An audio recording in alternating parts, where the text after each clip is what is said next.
In just over 2 months, from June to July, India has experienced starkly contrasting weather patterns.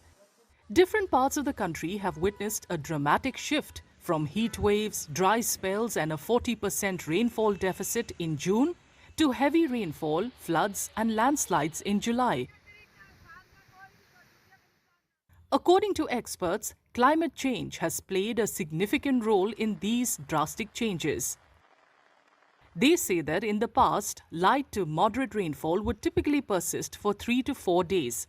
However, climate change and global warming have gradually made weather patterns increasingly erratic and unpredictable.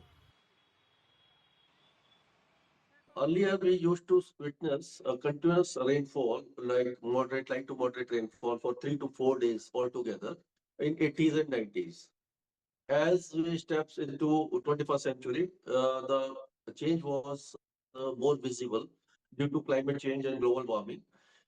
And particularly this year, if we see the monsoon rain in the month of June, though June was erratic or very, you can say, almost dry weather conditions prevailed throughout the June, leading to significant deficit of 40% across the country, which is one of the driest June in recent years. Experts also point out that although several localized factors contributed to these drastic changes in weather patterns, the primary driver is the rapidly intensifying El Niño, a climate pattern in the equatorial Pacific Ocean where sea surface temperatures become unusually warm.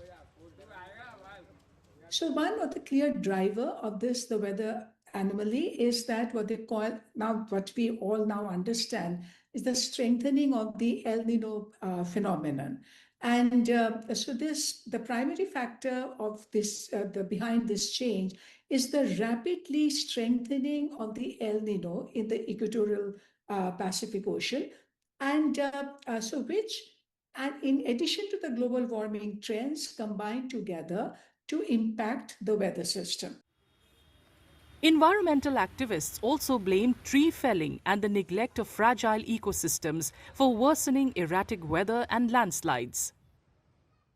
Cutting trees, there is only concretization, there's no, now the permeable soil left. So all these things actually now are adding up to this situation. Let's not blame the landslides, let's not blame you're letting lakhs of people now, go into the Himalayas as tourists, etc., Kedarnath, Char Dham, etc. That will have an effect on all that we are seeing. So it's extremely important that the government kind of becomes protective towards, the nature, the environment. The stark shift from prolonged dry spells to sudden intense downpours underscores the growing impact of global warming on India's monsoon, making structural adaptation and climate resilience an urgent necessity for the region.